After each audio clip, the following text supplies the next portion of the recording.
The Subcommittee on Research and Science Education will come to order. Good morning. Welcome to today's hearing entitled The Merit Review Process, Ensuring Limited Federal Resources are Invested in the Best Science.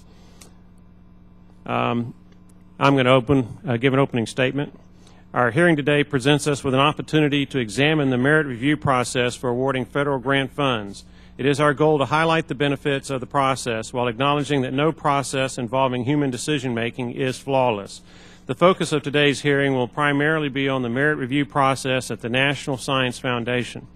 The National Science Foundation Act of 1950 directs NSF to initiate and support basic scientific research and programs to strengthen scientific research potential in science education programs at all levels.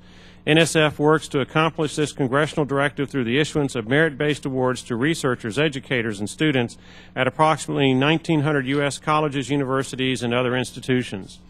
In 1994, the National Academies touted it as among the best procedures known for ensuring the technical excellence of research projects that receive public support.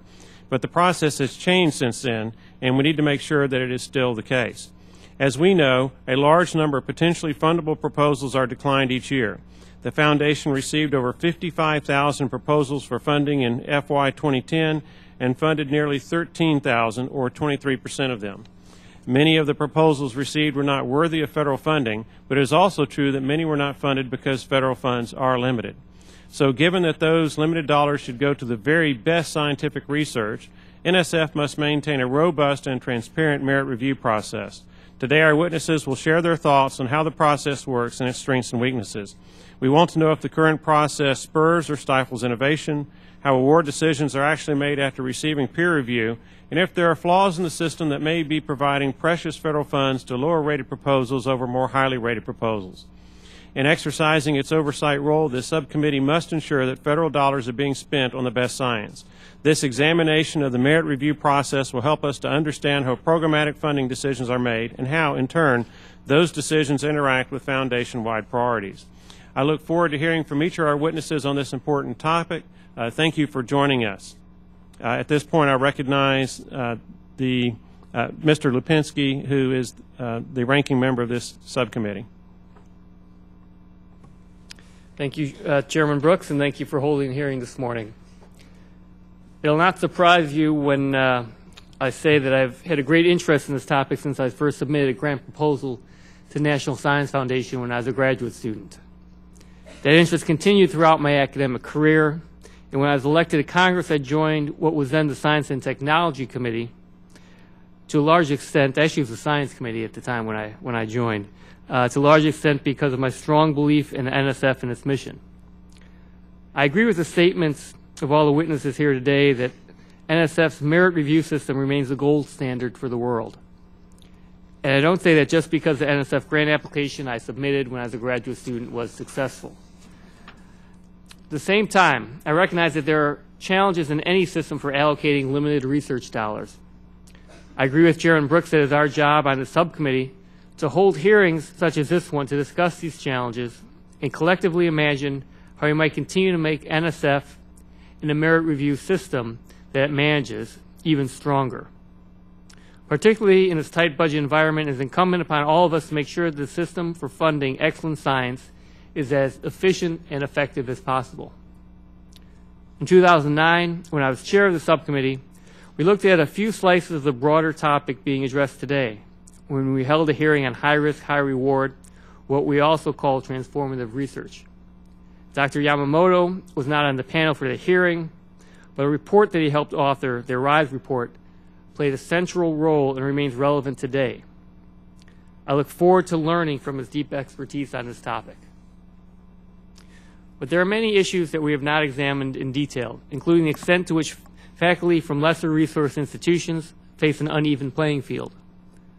I'm also interested in the extent to which the institutional structures underlying NSF's peer review system influence decisions and the benefits and drawbacks of different approaches to peer review. For example, I've been intrigued by proposals to conduct committee review in virtual environments such as Second Life.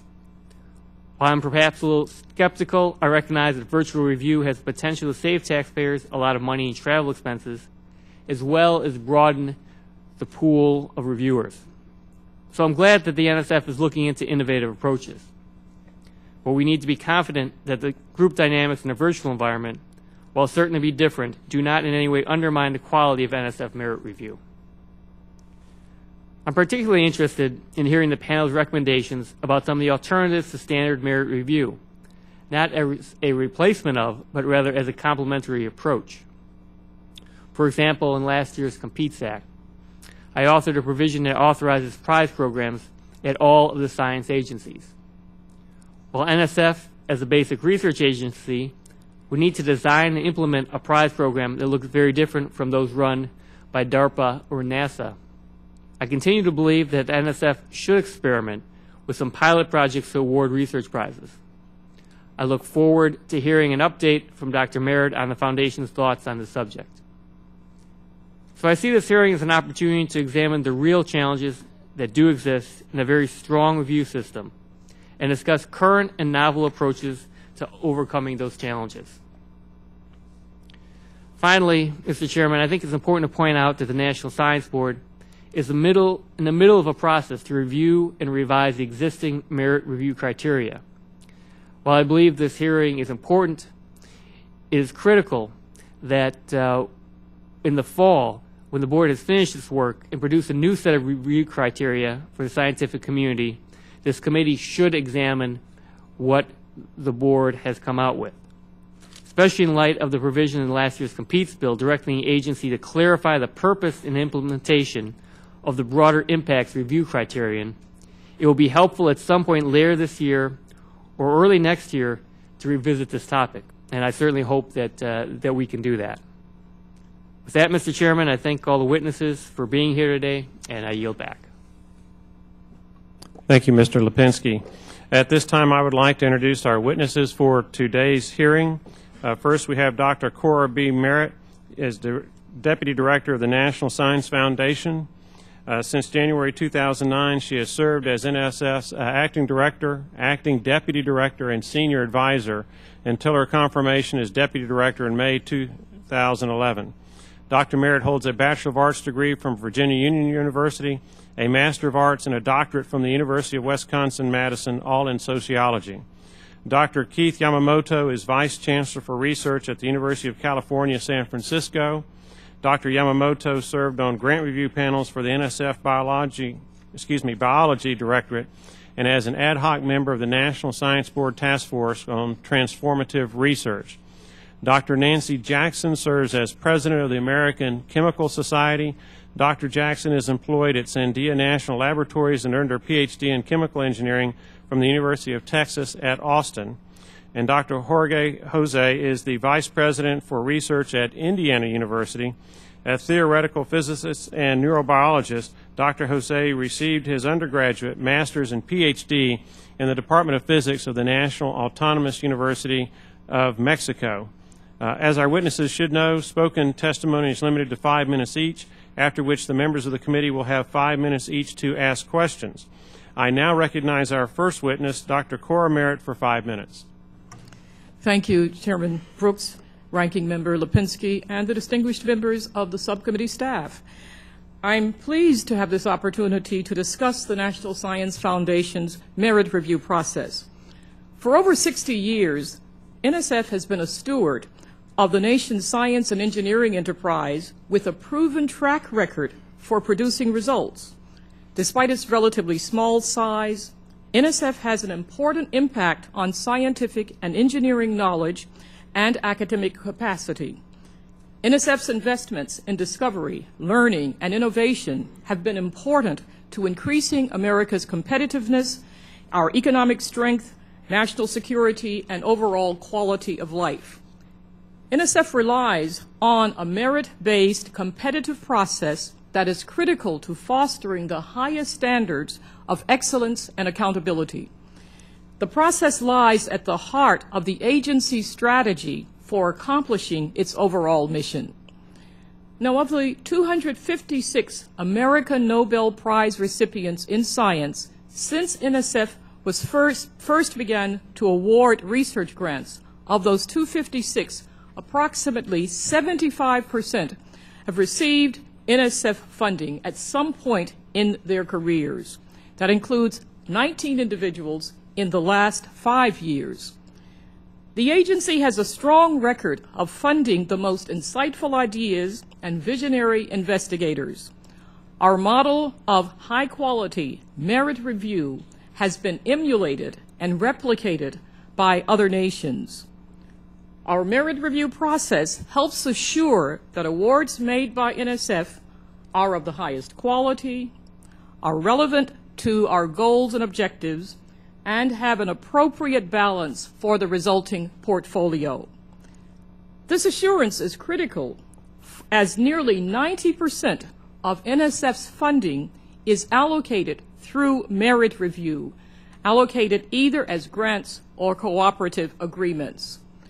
As you've already noted, in the fiscal year 2010, NSF evaluated over 55,000 proposals through this process and made approximately 13,000 new awards.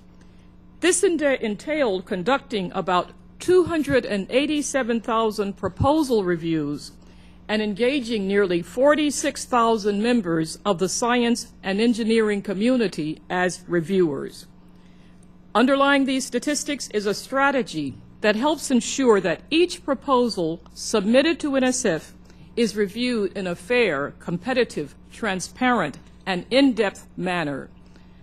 First, our program officers are experts in the scientific and engineering programs they manage. They hold strong credentials, usually a PhD or equivalent in a STEM field, and their funding recommendations are subject to several additional layers of review. Each proposal submitted to NSF is reviewed by these in-house experts, and they in turn rely extensively on external experts to keep NSF funded research at the frontier. As we emphasize, this is a unique aspect of NSF, the knowledge of our program officers, who are then empowered to make recommendations on funding. Each proposal must meet the highest standards in terms of two merit review criteria: intellectual merit and broader impacts. Intellectual merit encompasses the potential of the research to advance knowledge, the originality and creativity of the proposed activity, and the qualifications of the researchers. Broader impacts include technological innovation, societal benefits, and opportunities to include a diversity of participants.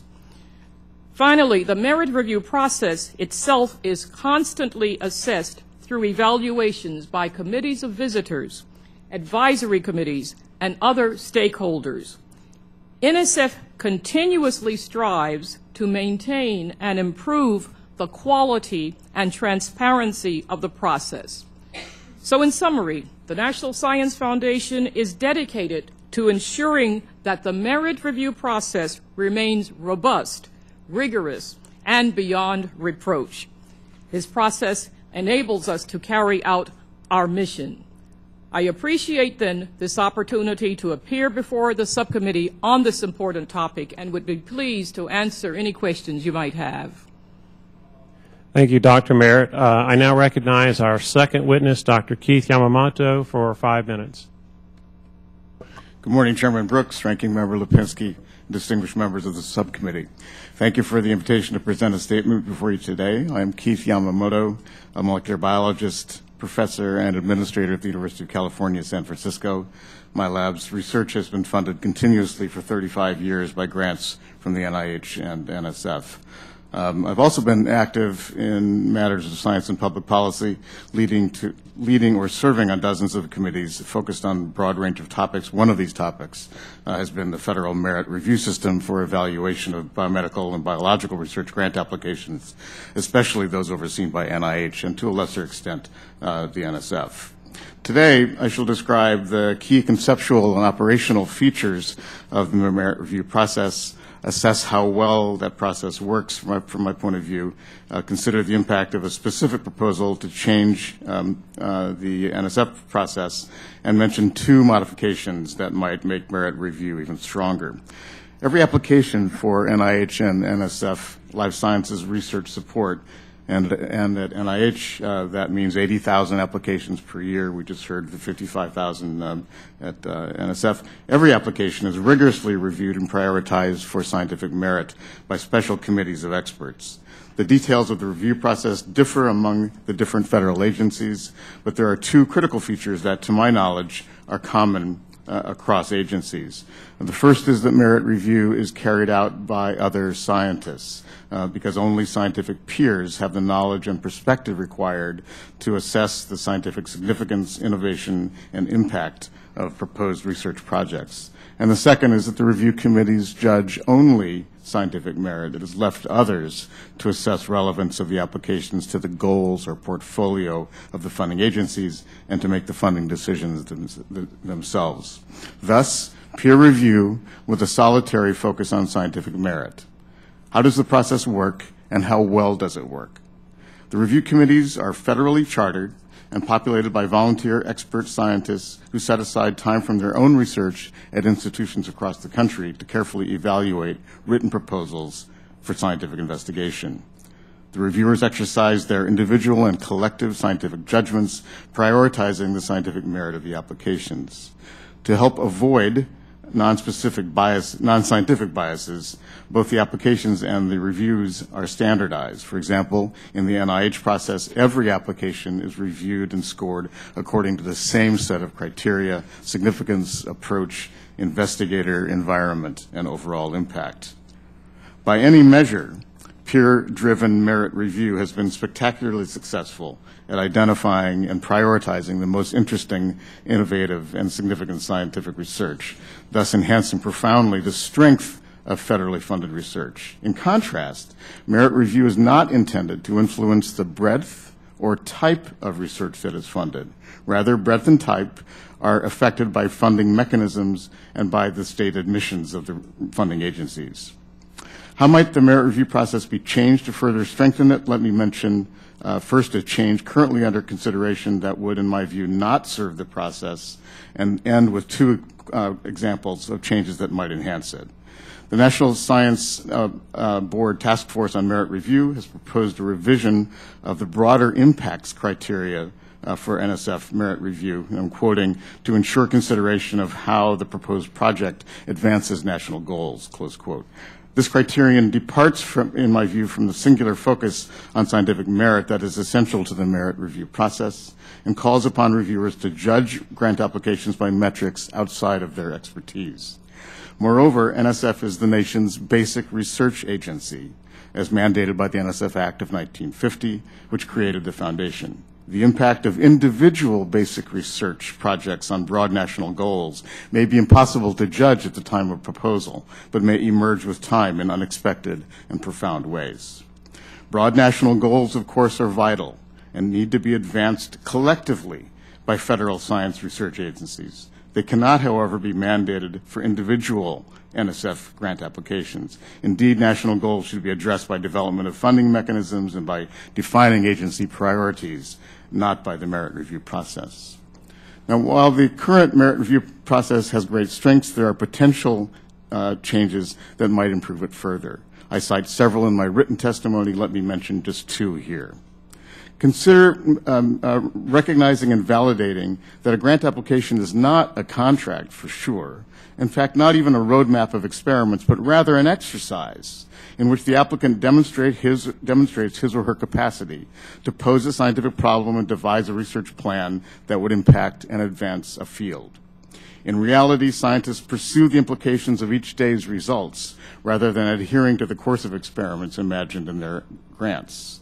Thus, grant application formats and merit review criteria would closely assess the merits of a proposed idea and of the investigator, while reducing the current focus on experimental detail and feasibility.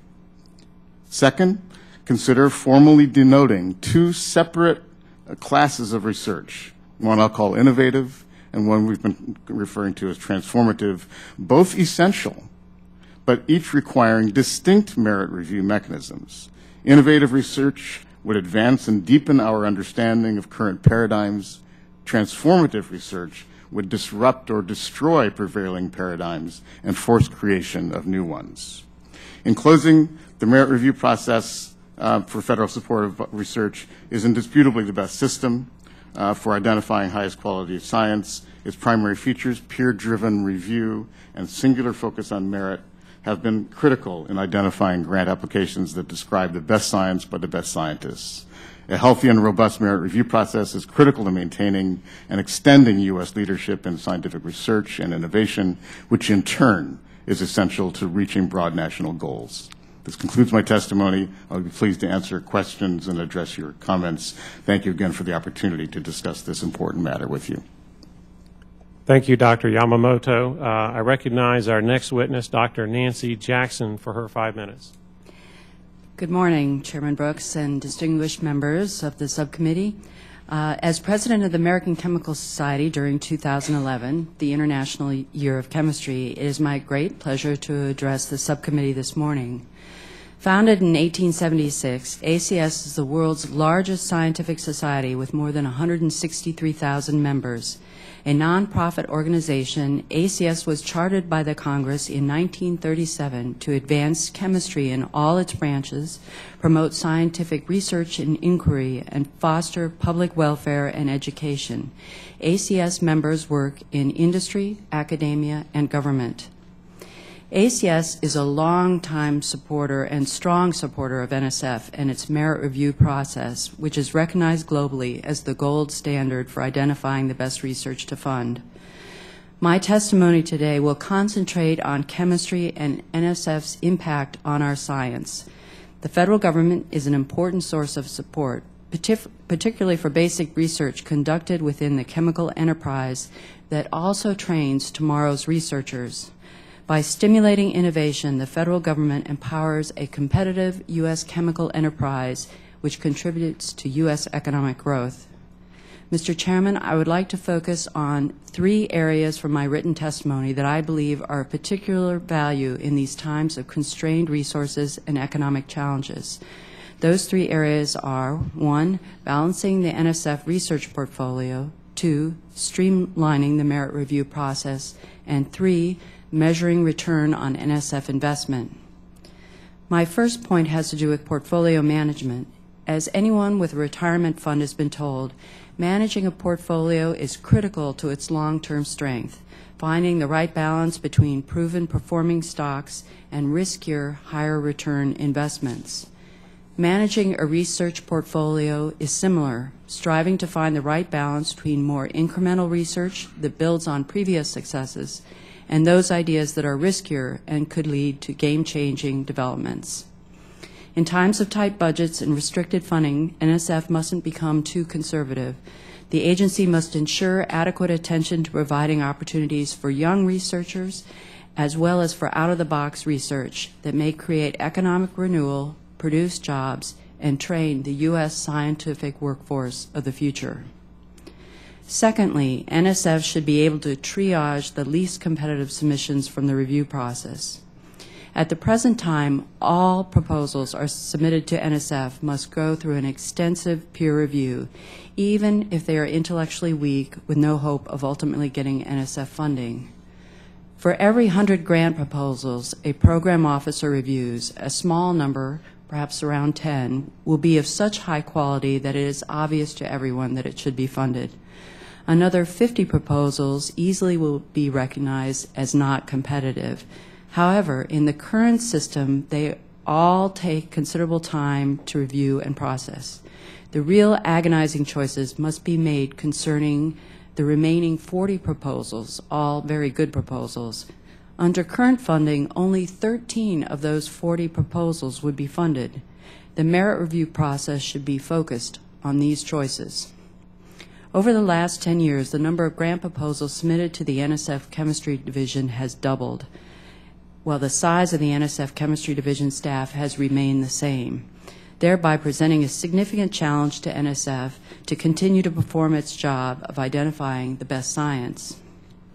ACS is responsible for a research fund, albeit small compared to NSF. It is the ACS Petroleum Research Fund, the PRF. It has seen the number of grant proposals skyrocket in recent years as well. To help manage this increase, a new policy was recently implemented that empowers PRF research managers to reject proposals at the outset that they deem to be poor in quality. The practical result has been that more time is freed up for PRF staff and the volunteer peer reviewers to focus on selecting the right balance of research from the strong proposals. Empowering NSF research managers to do likewise would be a practical step to focus a steadily increasing NSF workload and maintain excellence in its merit review process. And that brings me to my third point. We need new tools and methods to evaluate the success of NSF investment. While ACS strongly supports NSF's broader impacts criteria, we need better tools to determine their overall effectiveness.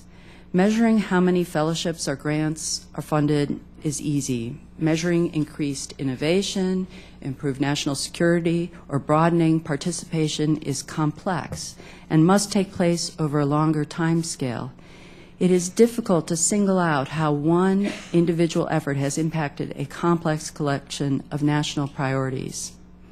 I understand that finding the right metrics for measuring these issues is very difficult, but it is worthwhile. Empowering NSF to more easily gather data is necessary to ensure that research is successful in achieving the broader impacts and that the selection process is meeting its many goals. Chairman Brooks, I thank you for the opportunity to testify today, and I would be happy to answer any questions you or your subcommittee have. Thank you, Dr. Jackson. Next, we recognize our final witness, Dr. José. Good morning, Chairman Brooks, Ranking Member Lipinski, and distinguished members of the subcommittee, and especially Representative Bushon from Indiana. Thank you for allowing me the opportunity to speak with you today. My remarks arise from my experience as a primary investigator, funded for many years by the National Science Foundation, as a member of NSF review panels, and an advisor for strategic planning at both the NSF and the National Institute of Health. I have been the Vice President for Research at two major research universities, for 5 years at the State University of New York in Buffalo, and since last August at Indiana University. Both institutions are members of the American Association for Universities and the Association for Public Land-Grant Universities. There are 3 points I would like to emphasize this morning. First, merit review is the most effective process we have for ensuring that federal funds are used to support the most important and far-reaching scientific research. Second, merit review is the best way to ensure impartiality in awarding funding to research. And finally, federal funding for scientific research awarded through rigorous process of merit review is a necessary and important component of continued American preeminence in the world and is the foundation of our nation's long-term economic and national security. A very large number of scientific problems are interesting in principle, but only a small number, a subset of those problems is important and deserves the investment necessary to search for and find solutions. I support what Dr. Jackson said about not all of the problems that people may want to study are interesting or relevant for study. My broad experience in the process by which the federal government funds scientific research at universities leads me to conclude while no review system is perfect, merit review is the best way to identify those problems that are important to support. One indication of the strength of the merit review system is the number of major scientific breakthroughs resulting from research that was awarded federal funding as a result of peer review by experts, people uniquely able to recognize the potential of proposed research. For instance, one can imagine how the average person in the street would respond if asked whether or not we should spend taxpayer dollars to study C. elegans, which is a tiny, transparent worm, a millimeter in size. Yet, federally funded research, both at the NSF and the NIH, on this worm has enabled scientists to identify key genes regulating organ development and programmed cell death, and has shown that corresponding genes exist in high species, including humans, of course. 9 recipients of Nobel Prizes since 2002 focused their work on C. elegans. Research on C. elegans has led to clinical trials on the treatment of macular degeneration, asthma, diabetes, and brain diseases. These advances occurred because experts in the field recognized that this tiny worm would make a good model system to study and could help us learn important things about humans. I would like to comment on the broader impact criteria that are part of the merit review. In my experience, the broader impacts criteria are used only to decide between proposals of equal scientific merit, and this is entirely appropriate. Having said that, I would like to stress the importance of expanding the participation of underrepresented groups in the sciences, a goal which over the past 10 years has been the primary broader impact criteria by the NSF. This is not a matter of establishing quotas or prioritizing this participation over the scientific importance of a proposal, but the NSF emphasis on this is a demonstrated way of increasing the pool of talented and trained scientists, which in turn enhances American economic competitiveness and leadership in scientific research, discovery, and innovation. In these challenging times, it is more important than ever that federal funds are spent wisely. Federal research funding has for 70 years been the cornerstone of American economic security, scientific and educational preeminence. Maintaining our competitiveness globally, continuing American leadership in scientific research and innovation, and ensuring that our children and grandchildren enjoy a future in which American higher education and industry remain the envy of the world. All these rely on continued, robust federal funding for scientific research and discovery, funding awarded through the merit review system, as my colleagues have already stated. Thank you very much for inviting me here this morning. I look forward to answering any questions you may have. Thank you. Thank you, Dr. Jose, and thank you, panel, for the information that you've shared with us. I'm reminding the members that committee rules limit questioning to 5 minutes. However, if time permits and there are members who wish to engage in a second round of questions, we may do that. The chair will at this point open the round of questions, and as such, I recognize myself. First question is for Dr. Marrett. Based on fiscal year 2010 data, please explain why over 2,700 proposals rated from poor to good to very good received federal funding over the 8,000 plus proposals that received very good to excellent or excellent ratings and were not funded.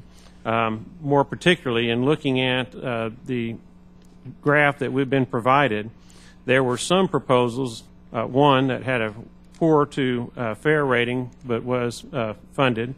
We had 98 proposals that received a fair to good rating that were funded, while on the other hand we had 1,312 proposals that received an excellent rating that were not funded, and similarly 6,318 proposals that received a very good to excellent rating that were not funded. So generally speaking, why this kind of variation? Yes, now I have to explain, to go back to one of my key points, the role of program officers who have to bring their expertise to bear. What you're reporting on are the results of the reviews of external panels. The external panels look at, as already indicated, very much the technical merit of proposals. There are other things that have to be taken into account, and they have been from the founding of the foundation. Thus, a program officer has to ask about what else might be known about the proposal. The program officer also pays a lot of attention to what Dr. Jackson mentioned, the portfolio. Thus, if we are to be concerned about how well we are serving the entire United States, how well a portfolio represents within a discipline the varying ways in which work might be done in that discipline, so that there isn't complete overlap in what's being funded. So making sure that there is this kind of balanced portfolio is a responsibility that leads then to the fact that our program officers who make their recommendations to the next levels of review in the process, program officers are not then bound by the kinds of assessments that might be given. Since those assessments are on technical merit, they are not bound to have to rely exclusively on those recommendations from the external reviewers. So let me close by saying, I'll note again, those are recommendations that are made, and they are not the final decisions for how the funding will be done. You mentioned other things taken into account, and then you gave as an example overlap. Are there any other factors taken into account that you've not shared? Well, there can be a number of things. I think some of the questions from the committee that we received asked about such questions as geographical balance. One of the questions commented on the fact that we know that talent is not limited to any specific part of the nation. And thus, there is a question often of how are we looking across, but this is not to suggest that these are non-meritorious. You don't start with the assumption that you will do away with the merit, but the meritoriousness of proposals. So there are numbers of other things. The potential contributions to innovation can be another criterion that a program officer looks at. We then do have, and these don't depart significantly from what will appear in all of the materials that we share with the community, with what will appear in the broader impacts criteria, but all of these can be brought to bear as assessments are made about how to use the funding in the most effective ways for the nation.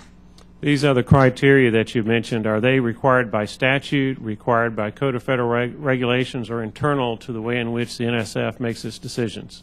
They're internal to NSF. We do abide by the code that affects all of the federal agencies when it comes to merit review. So merit review, in a broad sense, there are sets of principles shared by all federal agencies because of the code. But then there are the specific criteria, approaches that the foundation has outlined, and those are the ones that we try to make sure, not try, we actually make sure they're communicated, understood by the community. Thus, our websites, our communications always are very explicit about what's going to be expected of those who submit proposals and how the process will work. And finally, the graph that I have talks about these proposals in terms of numbers, but not in terms of dollars. So I know no score, a number, poor to fair, a number of proposals that fit that criteria, fair to good, good to very good to excellent, and so forth. Does the NSF have this information broken down by dollar figures, or is it strictly on a number basis? We can provide you the information about dollars if you'd like to know. Will you please provide our committee staff with that information? We will. Thank you. Next, I'll recognize Mr. Lipinski for his questions. Thank you, Mr. Chairman. Dr. Marrett, as I mentioned in my opening statement, I authored a provision last year's Competes Act that authored prize programs at all science agencies. This language began with a bill I introduced with Congressman Frank Wolf that would have created an Innovation Inducement Prize pilot program at NSF. We introduced this legislation based on a 2007 National Academies report, which concluded that, quote, an ambitious program of innovation inducement prize contests will be a sound investment in strengthening the infrastructure for U.S. innovation. I've also worked with Congressman Wolf to include report language for the FY12 Commerce Justice Science Appropriations Bill that asks NSF to make use of its new authority, especially as a mechanism for funding high-risk, high-reward research projects. Dr. Marrett, can you tell me whether the NSF has had any discussions on this topic and whether it has any plans to administer a prize program? Thank you, Mr. Lipinski. We've had extensive discussions on the topic and appreciate the attempt, or we appreciate what has happened to give us the authority to try out other kinds of tools in the toolkit. I appreciate your earlier comment that we must make sure that what we do fits into the kind of support for fundamental work that lies at the heart of what the National Science Foundation does.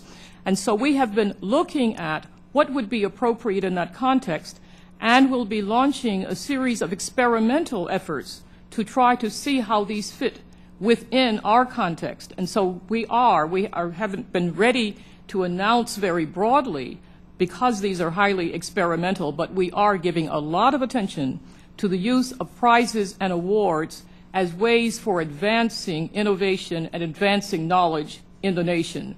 So this would not be inconsistent with what our overall mission is, but certainly we've paid close attention to the strong interest being expressed by this subcommittee, members of the larger community, in the fact that prizes and awards could be a mechanism for expanding our portfolio. Thank you. And I want to turn now to Dr. José. one of the inherent challenges of NSF's merit review process is overcoming potential conflict that exists when the established researcher reviews a transformative proposal that may question that reviewer's work. NSF proposes to address this challenge by awarding eager grants, retraining program officers, and experimenting with alternative approaches to merit review process. In your testimony, you mentioned a similar challenge experienced by Indiana University and how crucial it is that IU directs available resources to projects with the strongest likelihood of being transformative and successful. Could you expand on how you ensure that funding decisions of transformative research are based on scientific merit rather than the personal considerations of reviewers? Specifically, if such research conflicts with that of a reviewer, how does your process compare with NSF's process? And if it differs, how do you recommend incorporating Indiana University's process into NSF's process? Yes, thank you very much for the question, Mr. Lipinski. One of the characteristics of a scientific endeavor is that it moves slowly, usually moves slowly, and once in a while there is a big discovery and it has a big jump and then it continues. Scientists generally actually are conservative. When they review proposals, they are conservative, and they are less willing often to risk the funds that they have to decide to award to a researcher because they are not sure that it's going to succeed. Now, doing research means that we don't know what the answer is going to be. That's why we call it research, because we pose a question and we would like to find an answer. Often it's not easy to see how to get the answer. We have to have a plan of how we're going to do. Now, when we have a similar problem, as you mentioned, at Indiana University, we also have limited resources that we want to invest in trying to catalyze the research that the faculty may want to do that is risky and is transformative. Now, the way of doing that is by requiring from the reviewers to consider what will happen if this project will succeed. How much is it going to change the nature of the field in which the proposal is being submitted? Is it going to be transformative? What does it mean to be transformative? That is really not going to be just a small change in the way things are being done, but it's really going to be significant in the way that it's being done. The NSF, the NIH have recognized that that is a problem. In fact, I would say that the way reviewing proposals in the NSF is different than the way they review proposals in the NIH. NIH has review panels that are study sections that actually review panels for an extended period of time. In the National Science Foundation, the reviewers are usually confidential. The names are not known.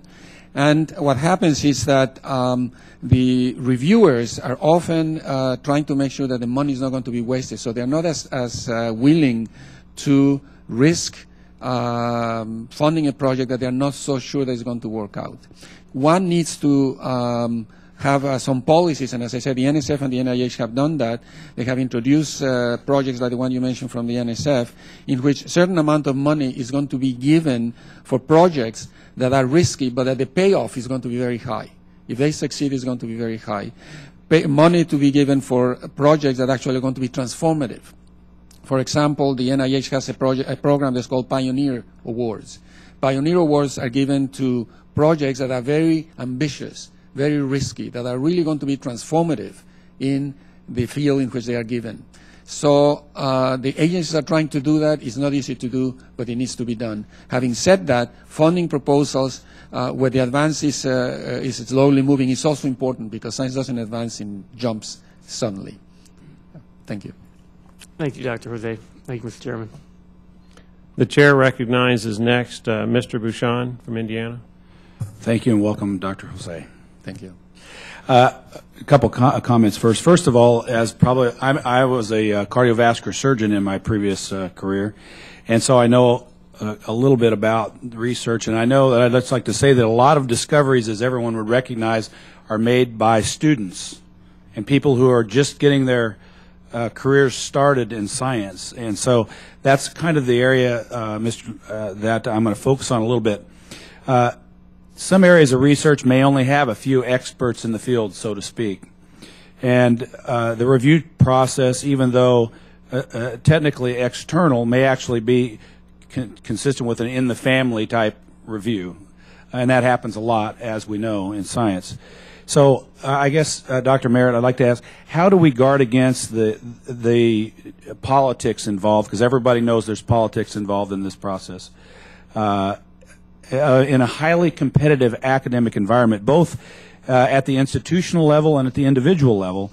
And is there a review process for the reviewers that shows, their consistency and their willingness to approve, to assess projects that appears to be non-partial, even in this setting? Let me note again first that what the reviewers, the panels that we call in, or the male reviewers, those are again advisory. And when you mention, we are very concerned to make sure that the process is free of lots of conflicts. There are a couple of ways in which those are handled. One is by having all reviewers do have to sign the conflicts forms to indicate that they're not in conflict. Our program officers do training for ethics and conflict training. In fact, interestingly, we also have that now for an ethics training for students, undergraduates, graduates, postdoctoral students. There is also a requirement for institutions that institutions must assure that there isn't the conflict of interest that would be there. Even with all of that, we still have other sorts of processes to oversee how final awards are made. And so the awards are not made exclusively on the basis of these recommendations. They go up through other levels for review. Then finally, if there still remain problems, those can be undertaken through our Office of the Inspector General. If there's evidence of waste, fraud, or abuse, those we would report to the Inspector General, and the Inspector General gets them through other processes. So we've put in place checks and balances to reduce the likelihood that there will be the kind of personal considerations that I know would always be of concern, and that's why we have, what I say again, are the checks and balances to a system that will not rely exclusively on any single individual. Thank you. Because looking over the process, as you know, there is a disparity in percentage of grants being made to new investigators versus established, as well as universities that traditionally get federal funding versus those that may be new to the process. And I understand all the reasons why those may occur. People honestly are more experienced at submitting their proposals, and so they may be more likely to be successful. But the reality is there probably is a little bit of this internal family type thing that does come into play. Again, saying that students and new researchers are ones that frequently make the most discoveries. I'm glad to hear what your explanation of that. These people, they appear to have the same opportunity. Dr. José, I'll ask you a question. In your experience, many years of experience, has the review and is there a lot of political interplay in the review process, and you're free to... I wouldn't call it political. I think that often people that have been working in a field for some time, they think that they have the right answer. And when someone else comes in and they say, well, maybe I have another way of looking at the problem with a different answer, they may say, oh, no. There's a certain resistance at the beginning. But eventually, one of the nice things about science and the review process is that other researchers will actually come up with results that will say, yeah, the new way of looking at the problem is the way to do it. But it's always just human nature. I mean, all of a sudden you have a way of understanding a problem. You think you have the answer, and someone else comes in with a more innovative way of doing it and says, oh, maybe not. Maybe it's not a good idea to support it. But eventually, I think the system works itself out to actually recognize new ways of doing things. And even when you have a group of people that are, what you call them in the family, that look at problems in one way, eventually they have to give credit to the new ways of looking at a problem and solving a problem. Now, let me say something about the young investigators. The NSF has a program for and the NIH too, for recognizing junior investigators that gives them some extra points, if you wish, when they start the running, because they can't compete with the ones that have been in the field for 40 years. So there are programs that are working very well. They're not as good as they should be, but they have recognized those problems. Great. Thank you. I yield back. Thank you. Thank you, Mr. Bouchon. The chair next recognizes Mr. Clark. Thank you, Mr. Chair.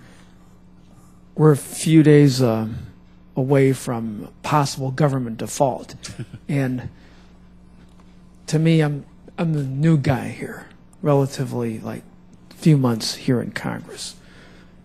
Many years ago, I was a staffer, so I'm going to say that maybe I have a perspective that could be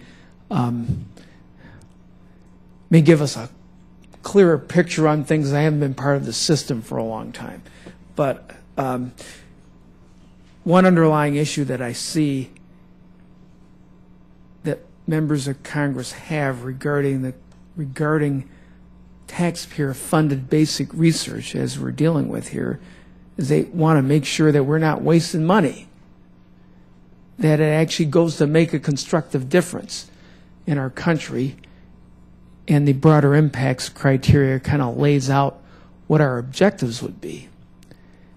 Dr. Jackson indicated, I think, a very important issue, though, is that how do we best measure whether that research is effectively achieving those broader impact goals, especially when it's research that is totally innovative and totally transformative. It's almost like, asking the veteran members of Congress to quit blaming each other and think of a different way of actually passing legislation by inspiring the public with an enlightened point of view. Not sure if that would actually come from entrenched folks here in this system, but it could. So in that sense, I'm just posing this question to all of you. What type of measures do you think we should look at? Dr. Jackson indicated that maybe empowering the NSF to easily gather more data to measure the success of the research could be effective. But along those lines, we here in Congress want to make sure that when we're spending taxpayers' dollars, that the taxpayers are getting the best benefit for those dollars. How do we measure it?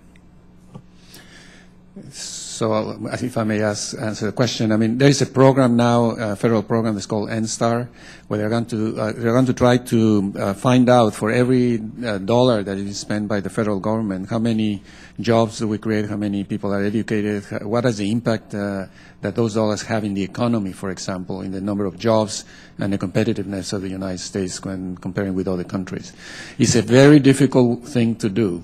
It's a multivariable type of problem, and giving one answer is not that simple. We had this question asked from us when the stimulus money was given to universities, and we were asked, and I was interviewed a few times, and people would ask me, well, you are going to get $20 million, so how many jobs do you create?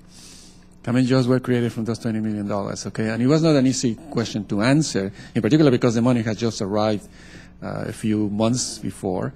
And second, because in particular when it has to do with research, it takes some time actually to see the results. But I would say that, in my view, the money that the United States has invested in funding research, in particular after the Second World War, has maintained the preeminence and the dominance of the United States economy. Furthermore, it has been the seed money that was used to create the best university system, research university system we have in the world, and is the envy of the rest of the world. I would call that evidence that the thing is been working out. Now, having said that, we need to review constantly how we're doing things, how we're investing the money, because times change and we should look at things in a different way, like today with the budget problem that we have, the federal government budget problem, that we need to be very careful about how we invest money, federal research, tax dollar money. Yeah. So. I'd just elaborate a bit on that. I think the points are very well taken. The National Science Foundation pays attention constantly to issues of metrics because we take seriously our responsibilities to be accountable to the larger public. Those metrics are reflected in many ways in the kinds of requirements for what must be done. Broader impacts, there are the assessments that have to take place as people are reporting on the broader impacts. So we are constantly looking at, reviewing, examining what would tend to be approaches that are possible. I think that the other issue, a key issue here, is it's much easier often to think about short-term returns for those things that we can look at, than the longer-term returns. And it's the longer-term returns that are very important for an agency such as the National Science Foundation. We've done studies that have looked at we take account of some important developments and track them back. Sometimes those have been over an extended period of time. Thus, I think a part of Dr. Jackson's comments had to do with ensuring that our attention on returns would not focus us so heavily on immediate returns that we're unable to think about and invest in what will have to be the longer terms and the metrics appropriate for the longer life of activities. And yes, I would say that is exactly true. When you analyze and measure the impact of fundamental and basic research, it takes a long time sometimes to see what those impacts are. So it is a long-term process, not just a short-term one. I agree with that. I think you raise a really important question, and the way that I would look at it, as I said in my remarks, is that this must be viewed as a continuum that recognizes that application that really reaches the level of being evident in addressing national goals requires a continuous input of fundamental information about complicated processes, and that for any one grant application, it could be impossible actually to ascribe how that may be approaching national goals. Let me give one quick example. My colleague Herb Boyer in the early 1970s was working on a process that it was sort of an esoteric process in which DNA that got into bacteria was broken down for some reason he didn't understand. And this was called DNA restriction. The kind of DNA that would get into bacteria would be restricted by breaking it down. Very few scientists were interested in this process. I would wager that if this were put up against the test of addressing national goals, it might not do very well. That discovery of what DNA restriction and modification was turned into the capacity to make recombinant DNA, which then turned into the biotechnology industry, worth billions and billions of dollars and leading the world. So it's impossible to describe with that particular grant what its impact would be, but there it was. So I think that the goal would be, in fact, not to look at these things individually, to ask collectively whether the federally funded scientific research endeavor in this country is actually moving things toward national goals, to recognize that we understand so little about these processes that a continued input of investigation at the fundamental level is essential, and that continuum really does work. The NSF is the basic research engine of the federal government, and as such really needs to be celebrated and protected. There are mission-oriented agencies, including the NIH, in fact, the DOE, the DOD, Department of Agriculture, Commerce, elements of commerce, and so forth, that have specific missions. And I think that those should be tested in the short term against whether they're addressing national goals, but always to recognize that input of fundamental science from the National Science Foundation and elsewhere is always going to be essential.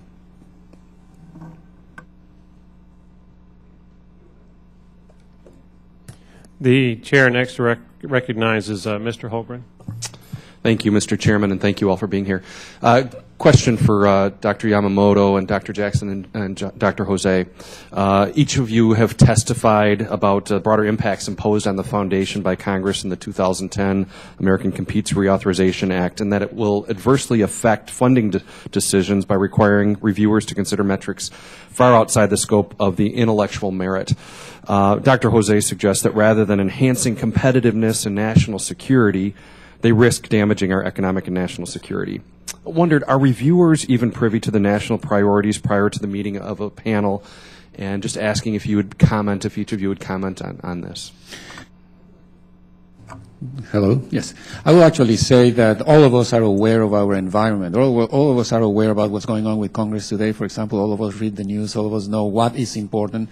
All of us are very aware about what's happening in the growth of the economies in the rest of the world, how the U.S. is having to compete very strongly with China, in particular, is growing very fast. And we know, or we feel, that one of the ways in which the U.S. is going to succeed is by innovation. By being innovative, by being creative, and introducing new technology and new ideas. And I think that we should not limit the imagination of investigators and researchers by having a large number of restrictions about how the money how is the money going to be awarded. I mean, if we put too many restrictions, we are going to constrain the freedom that the researchers have that often lead to the creation of an industry like biotechnology, as Dr. Yamamoto just said. It is the essence, actually, of the freedom of think freely that creates new innovations that were totally unexpected a priori. Yeah. Dr. Yamamoto or Dr. Jackson?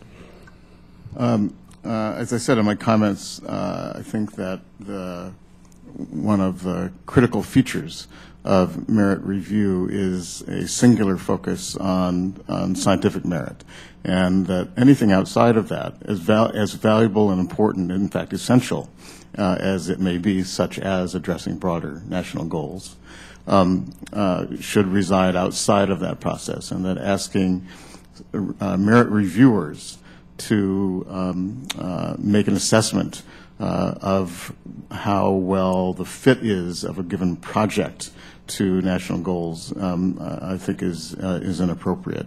I think the agency, individually and collectively, as I said, the federal scientific research endeavor, needs to be paying attention to whether national goals are being addressed, but that neither reviewers nor applicants, in my opinion, should be mandated to make such a statement. If there is a clear application, of course, it would be to the advantage of the applicant to make that clear. But if not, and it's a fundamental question, then you're really asking reviewers to make guesses. And I think one of the great things about the merit review process is that there's not a lot of guesswork there, and that we shouldn't be asking reviewers to step outside of their expertise. As I mentioned in my testimony, there are a lot of proposals that are sent to NSF that are very, very good and excellent proposals that just cannot get funded because there's not enough money. So that when the program officer at NSF looks at 40 proposals that are all great and could have a huge impact on this country, and they have to decide which of those 40 to choose, then the broader impact does come as an advantage to choose between all these great proposals. And that's an important role, I think, for the broader impacts criteria, and should be kept as such, because there are clearly far more many proposals that are excellent that can be funded. May I say one more thing? Sure. Just going along with what you said, I just came to Indiana University last year, and we have limited resources, but we introduced a seed funding program for people that would be willing to work in interdisciplinary research. We actually asked people first to have new projects, new collaborations, and so on and so forth. We got about 165 proposals, and we could only fund 10%. There were many that were recommended for funding, but we had to make a decision at the end. We decided never to fund something that was not recommended on merit, but then we had to use some criterion to decide which projects were more likely to be good in producing new results or new discoveries. And so we had to reduce the total number of projects that we were going to fund using other criterion. So it is important to have a combination, perhaps, of the two. Yes. My time is winding down. I don't know if I could just ask Dr. Marrett just to follow up quickly, Mr. Chairman. Sure. We're going to do a second round given our time availability. Go ahead and. Well, let me just quickly, Dr. Marrett, I know this is something that Congress has directed you to do. It wasn't necessarily something internal that you decided. Wonder if you would have any comment on your colleagues at the table, what they've stated, what your feelings are about this. Well, it's not quite true that this is only, that we only are talking about broader impacts because of congressional activity. No, from the outset, from the time that NSF was founded and started making awards, it has always considered both the technical side and how we address the national goals. The idea, the terminology of broader impacts was really brought in 1998 when the foundation said, we're now going to collapse several criteria down to the two criteria, intellectual merit and broader impacts.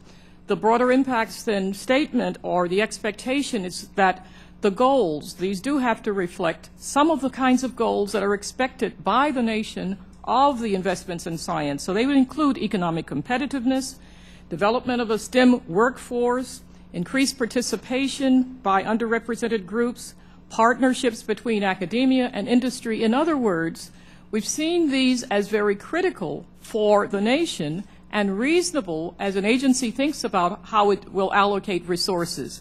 I think the only difference between the NIH and NSF approach, NIH does much of the same kind of a thing, it's at a different level. So the advisory councils take up the questions of how should the portfolio and how should these other national considerations be taken into account.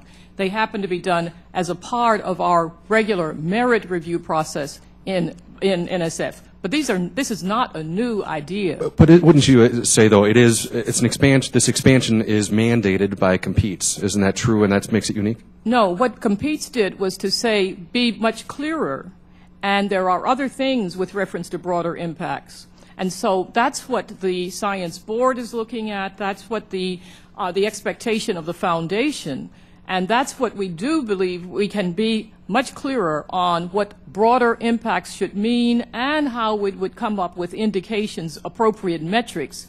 But again, this was a part of an ongoing process, and we appreciate then the interest of Competes, the interest of others in helping us continue to move forward in explaining and being accountable, again, to the nation. Mr. Chairman, you've been very gracious. I'll yield back. Thank you. Now for the second round of questions, the chair will start first. Dr. José's testimony stated that the merit review process is, at best, a system of checks and balances, and this question is for all of you.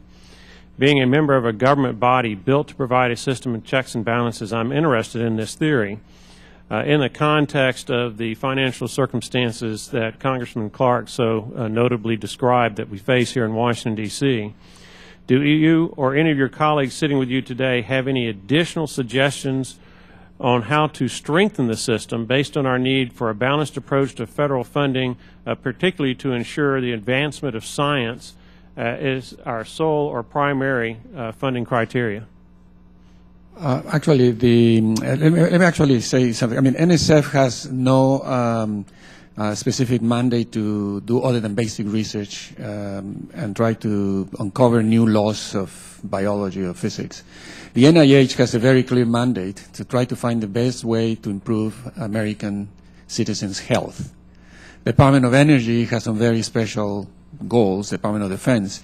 Each one of them has a merit review system that works differently than the one at the NSF. The NSF is, to some extent, unique.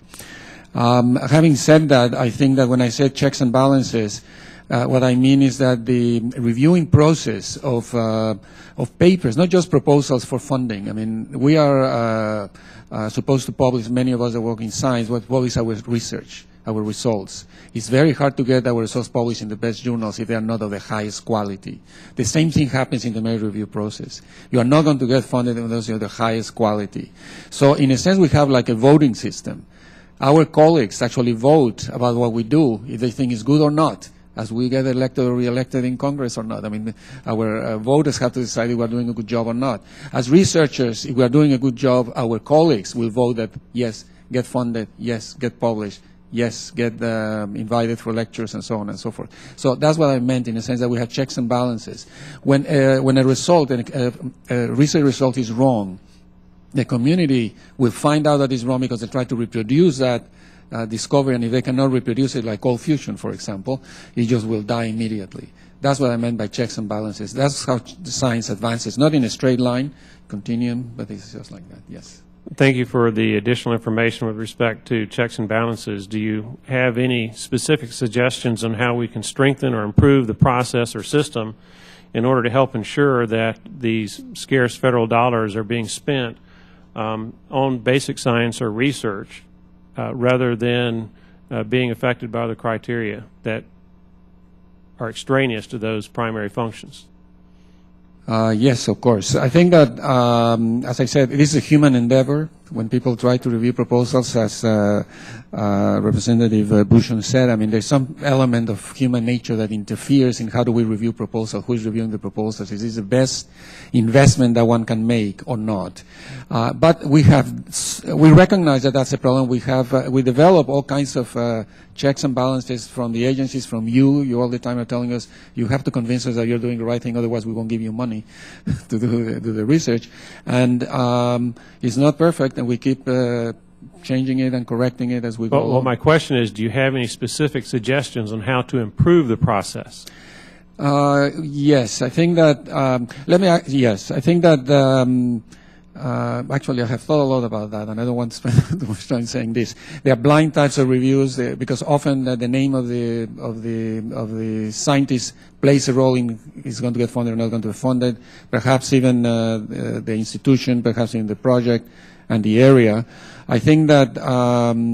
Let me see, because how to improve the system? I think that we have to make sure that we choose the right reviewers. We have to make sure that there's no conflict of interest between the reviewers being part of the same group of people that keep being funding each other. Other than that, I think I have many things to say, but it will take a while to describe. Well, thank you, Dr. Jose. You mentioned blind reviews. What are those?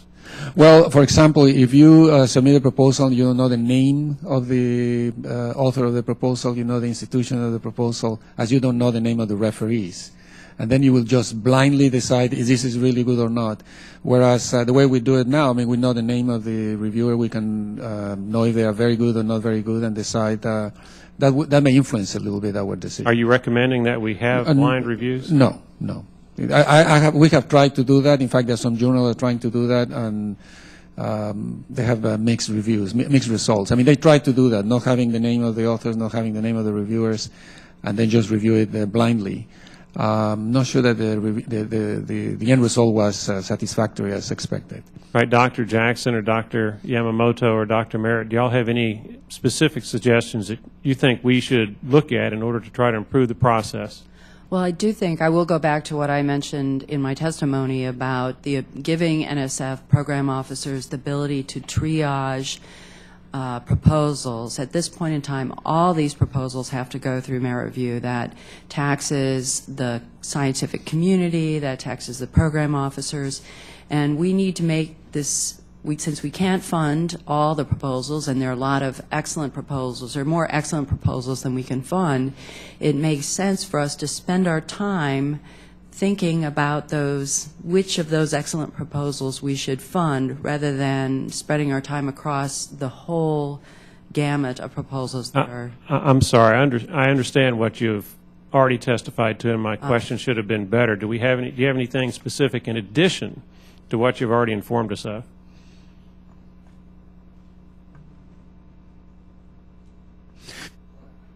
Sorry, I may say something about what Dr. Jackson asked. I mean, already the NSF, increased the number of proposals that are being submitted to the NSF for review, and they have decided to assign to the universities to decide to have a limited submission type thing. You can only submit 2 or 3 grants when they are several $1 million per institution, rather than having 10 or 15. That's a change that was made, and it's a change also that's been made in the NIH as well. Thank you. Dr. Jackson, I don't know if you've thought of anything in addition to what you've previously shared with us. It's a messy human process, and it would be difficult to make it more efficient. It's always something you're struggling to improve.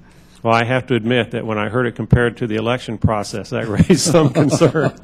Dr. Yamamoto or Dr. Marrett, do y'all have any other specific suggestions on what we can do to improve the process? Let me make two comments that I want to frame in as an expansion of what President Obama said when he addressed the National Academy of Sciences in April 2009.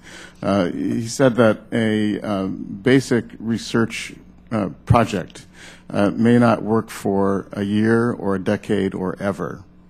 And it's for that reason that public funds, government funds, should support basic research, because the private sector will always underinvest in that side.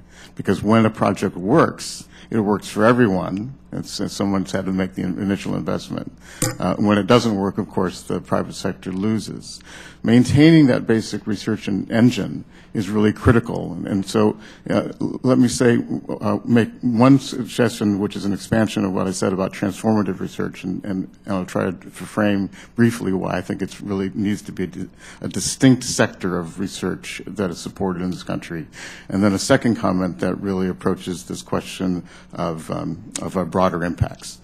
So transformative research, I suggested in my comments, and I'll expand very briefly, should be viewed as a different kind of research. It's destructive of current views rather than extending them or deepening our understanding of current paradigms.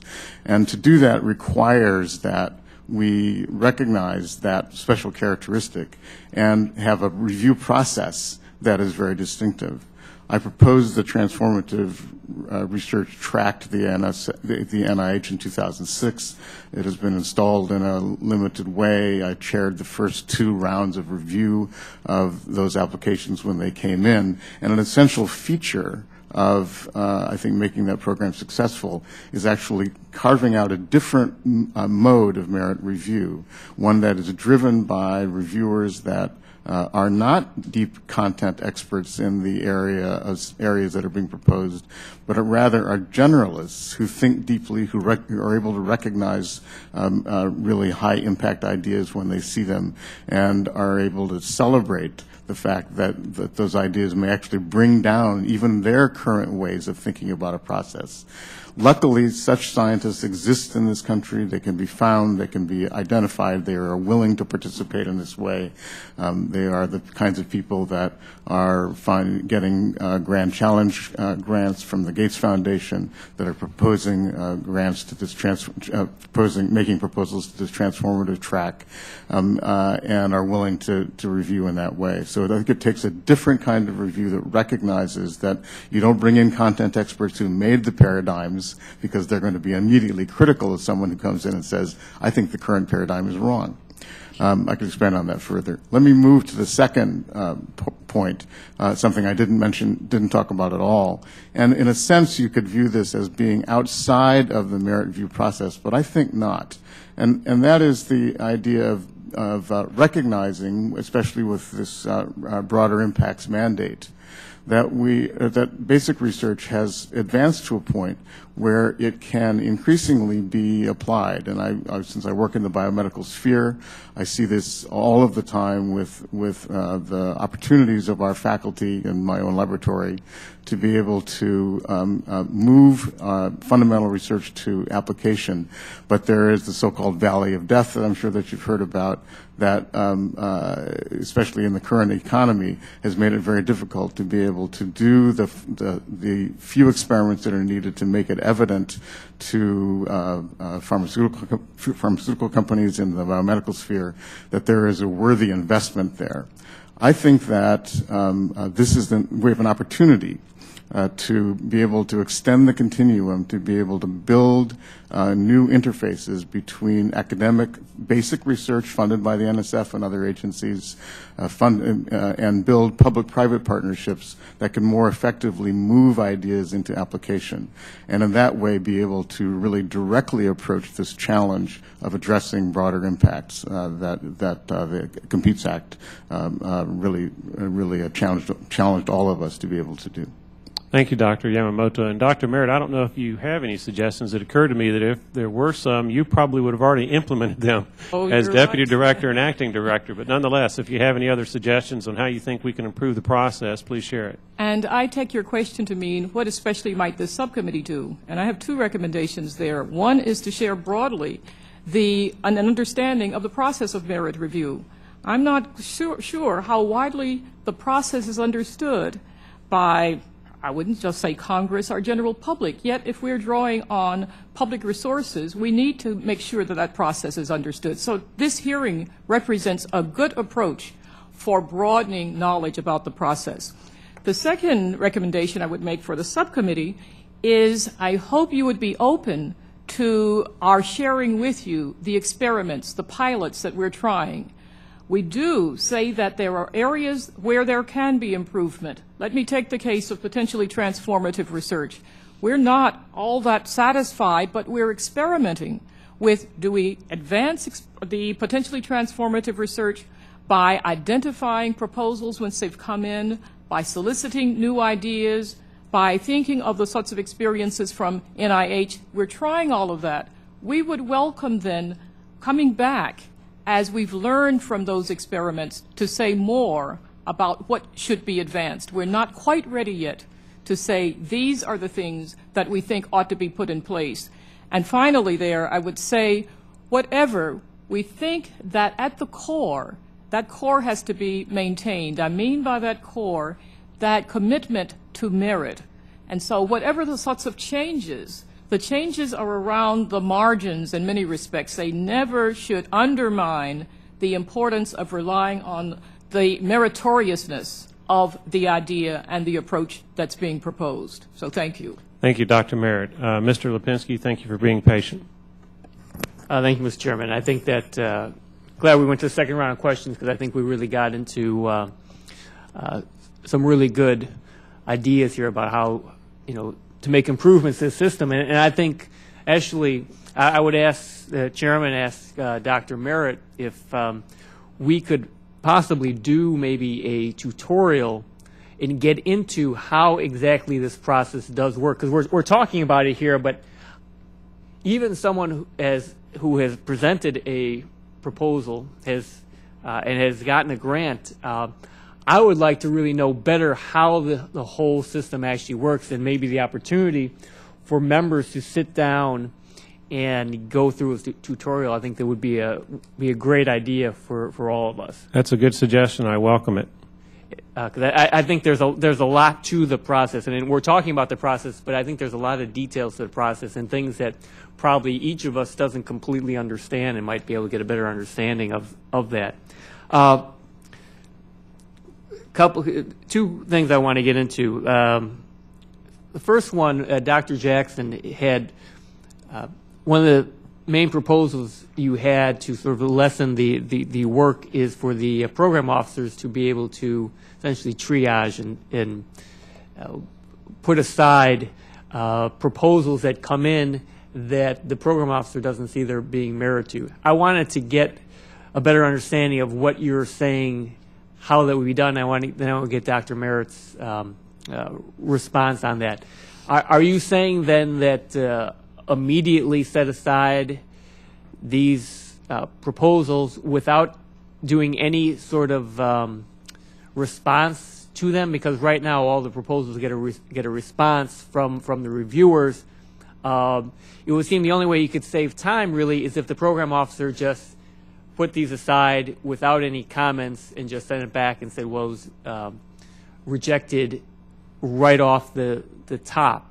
In that way, you would not be giving the researchers any feedback at all. But I was just wondering how exactly you saw that working. Right, and you're right. That is the downside to triaging proposals that clearly aren't up to snuff, so to speak, is that they miss the opportunity for a certain amount of feedback. And there are several ways you can handle that. There's certainly for the Petroleum Research Fund at ACS, there are certain ways we deal with that. One is that you can ask for a review from the program officer who, in our case and in NSF's case, is an expert in the field, so that program officer does have to write up something about what is a problem with the project and this sort of thing. Another thing that we do with the Petroleum Research Fund is to provide workshops, particularly focused at younger researchers, but anybody can come, that talk about what makes for a good proposal. And so we are training the new generation and new people to the field how to write proposals, what we're looking for, and what needs to be done. So we're doing this to counteract maybe some of the individual feedback that would be given if it was sent out to review. But you have to understand that a proposal goes out not just to one reviewer, but to a number of reviewers. So there are possibilities too. You could have, if you realize that this is not going to be funded, you could ask one reviewer perhaps to provide a review, to provide advice to the proposal writer, or there are a number of other things you can do, but that would decrease the amount of work for each proposal.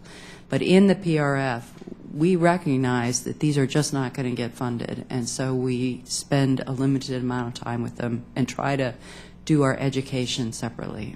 Yeah, I understand the need to save time, and I think we all want to find ways, because there is reviewers are overburdened, and it's hard to get people to serve in that capacity. And so I just want to give, and I'm not, being critical of that proposal. I want to see what Dr. Marrett would have to say about it. Well, and we also, one more thing, we also encourage those proposal writers to call our program managers and talk to them about their proposals, so there can be some kind of exchange and learning going on. We're absolutely intrigued by anything that could help reduce the burdens on program officers, on reviewers. The number of proposals we're getting, the number continues to climb, and it's very difficult. On the other hand, there is the kind of view, a very pervasive view, that a part of the whole process is to help give good feedback, especially help in the cultivation of new investigators. And thus our program officers are hesitant simply to say, let's try to move this as quickly as possible, because I think there is a responsibility to help people understand where the problems might have been, to help cultivate the ways in which they might develop stronger proposals. It is a dilemma, then, of how to have an effective, efficient strategy that is at the same time an educational strategy that we're all seeking to accomplish. So as I said, we welcome ideas, but we're trying to examine them in the context of the larger kinds of things that we seek to do in the whole development of the science and engineering community of the U.S.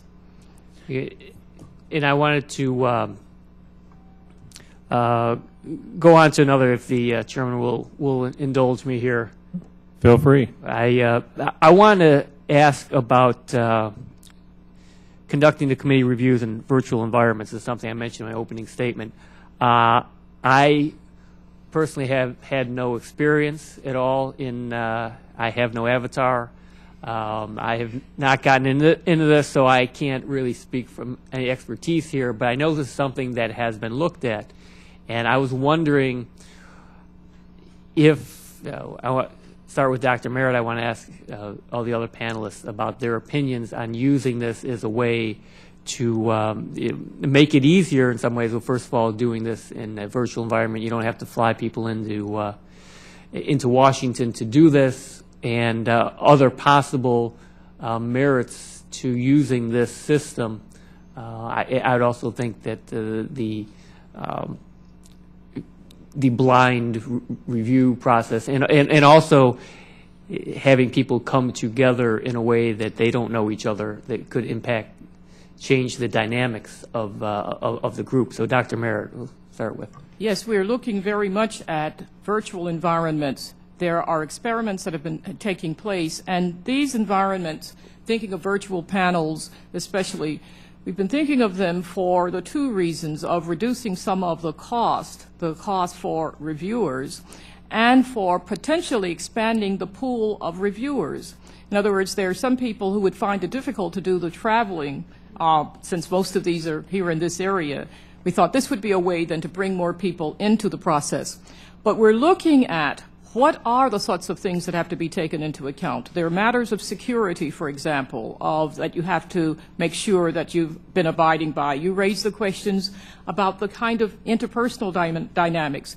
There, we're actually drawing on some of the research being sponsored by our Directorate for Social Behavioral Economic Sciences, where there are studies of human dynamics enough for us to understand how those dynamics might come into play, and actual studies specifically of virtual environments. All of this, then, we think we need to take into account, and that's why we're experimenting, but we're trying to bring the knowledge to bear as much as we can to ask what would be the consequences and where there might be some savings, but where there might be some losses if we're not careful about how we try to institute the idea of virtual environments. Any other panelists have any opinions here? Start with Dr. José. And yeah, let me say that since I'm quite old and I was funded for many years, I can see the evolution of how proposals were reviewed by the NSF. For a long time, there was only by mail review, and they only waited until the reviews were done, received, and they analyzed what the kind of grade each one of the reviewers gave. Then they went into having a combination of having mail and panel reviews.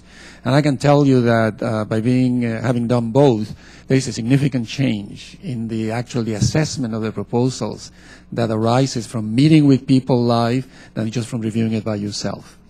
Okay, now with the virtual analysis they have to do, it's very important to know what kind of human dynamics, as Dr. Marrett said, are going to influence to some extent the reviewing process. And the reason I'm saying this is that in one of the committees that I was a member of, the male reviewers gave much better grades to the proposals than when we sat down and discussed the proposals and interacted and listened to everybody else live. Okay, so what effect would it have to have it virtually, not face-to-face? One has to analyze, as Dr. Marrett said. But it's, of course, a very useful and important thing to explore. Yes. What else, Dr. Jackson?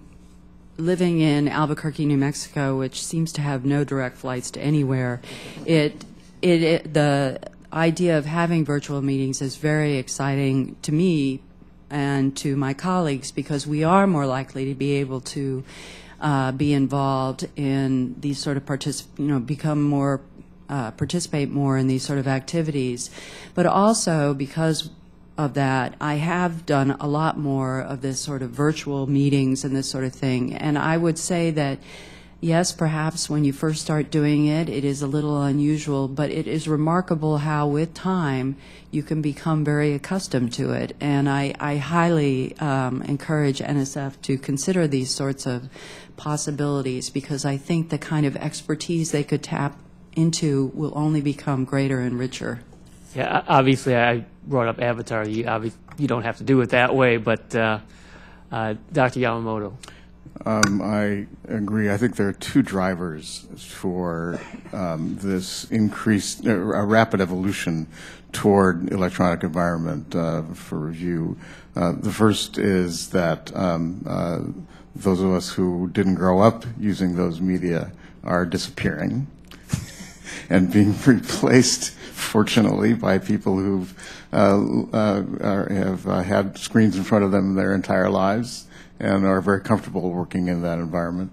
And the second is that technology development is marching along very quickly, and there are electronic video conferencing modes now that you're looking across the room at a screen and it looks exactly like we're looking across the room at you.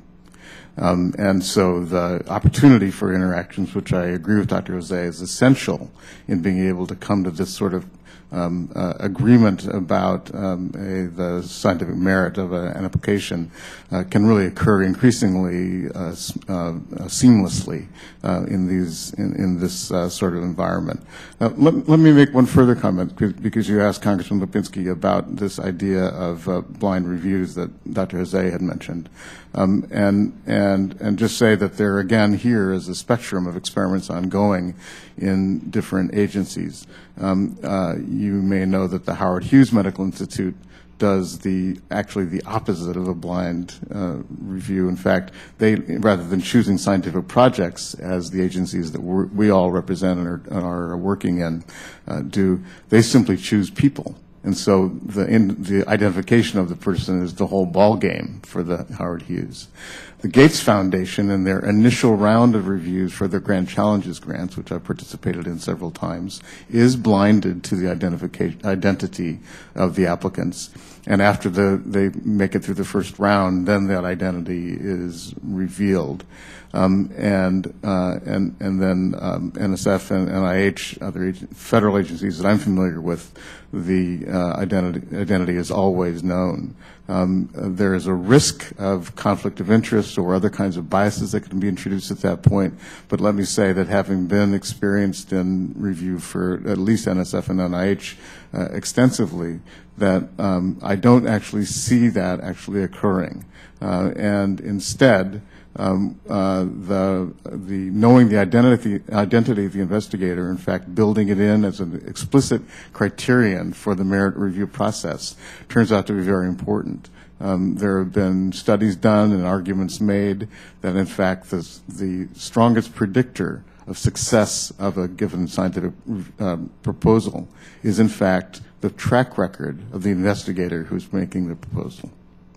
So in that sense, knowing that person, their past capacity for doing innovative work, and let me just insert here that this does not mean, because very often that statement that I just made raises concern that this would bias against young investigators. In fact, it does not, and I think the clearest view of that is that I've been involved, and I'm sure my colleagues have as well, for years in making judgments about graduate fellowships, postdoctoral fellowships, young trainees who have very little in the way of conventional track record. But it's very easy, I think, leaving those meetings, those of us who were on those panels feel very confident that we've been able to make the right choices for identifying the best candidates based on what they have done before, even though it's been in a training mode and very different from being an independent investigator. And the data prove that out, that those people that win such fellowships and awards go on to be able to do very good work. And so my own view is that having that identity early on, at least, I think the Gates Foundation strategy actually works quite well. But being able to unmask those individuals early on, to be able to see their track record and build it into the merit review process is important. Well, I'll lay through my own two cents in here. I'm not always certain I think it depends on the field. Possibly, as my background as a political scientist, I was not always convinced that it was helpful to the advancement of knowledge to know who was proposing something, because sometimes I think that had an influence that wasn't good on review processes. But in this, I'm talking more about journal reviews. But that's my own 2 cents. It's very interesting to hear, though, Dr. Yamamoto and everyone else's experiences with this, and I thank all of you very much, and especially thank the chairman for his indulgence here and for this hearing. My pleasure, but we're not finished yet. I'm going to follow up on something that Mr. Lipinski noted, and that is we've talked about the virtual panels, but what is the cost of in-person panels? Dr. Marrett, do we have any kind of transportation cost or hotel cost, or is there a budget line item, or how much does it cost per panel, or how many panels are there per year? Can you share some information with us? We will get that information to you. We actually have done the calculations of what the costs are associated with panels, and those do include the travel cost, of course, and there are hotel issues there. And we had started, as we were looking at what would be the savings from virtual panels, and I should mention that in the case of avatars, we have had reviews done in Second Life. But in terms of the sorts of cost associated with virtual panels, we're not quite sure, because there are other kinds of things we just haven't explored enough now We can't do the comparative information, but we can get to you how many panels, what the cost is of an average panel for the National Science Foundation. And if you can do it in a comparison format too, I would anticipate that the virtual panels are significantly less expensive. But if we have some kind of comparison model, that would be beneficial. We'll try that, but why I say it's not necessarily going to be much cheaper, because there is the question of the technology. We might have it on our side, but it's also got to be at the other side. And one of the things that has been talked about will be using regional panels, where there will be costs of travel to the regional panels as well, the enhanced security costs that come into play. So we're not quite sure at the outset that there would be lots of savings, but that could happen over time in any number of ways. That's why I said we won't have for you, it will be very rough kinds of estimates when it comes to virtual panels, but we can tell you about the investments currently made in the in-person panels. Thank you, Dr. Marrett. As a short concluding statement, I don't know if you all have access to this. Perhaps Dr. Marrett already has it, but some kind of compilation of success stories within SF, the kind of information that this subcommittee can share with the public or the members can be familiar with, so when asked, we can share it with the public. I'm sure you all are all familiar with the relatively famous shrimp on a treadmill commercial that's been running over the last month or two, and I'm afraid that that may give the general public some dissatisfaction with the way their tax dollars are being spent. So I think it's important to also have information that we can share with the public that shows success stories and the kinds of returns on the investments that we're asking taxpayers to make. Having said that, I want to thank the witnesses for their valuable testimony and the members for their questions. If the members of the subcommittee have additional questions for the witnesses, you're free to submit those, and we will ask you to respond to those in writing. The record will remain open for 2 weeks for additional comments from the members, and the witnesses are excused, and this hearing is adjourned. No, thank you. Enjoy.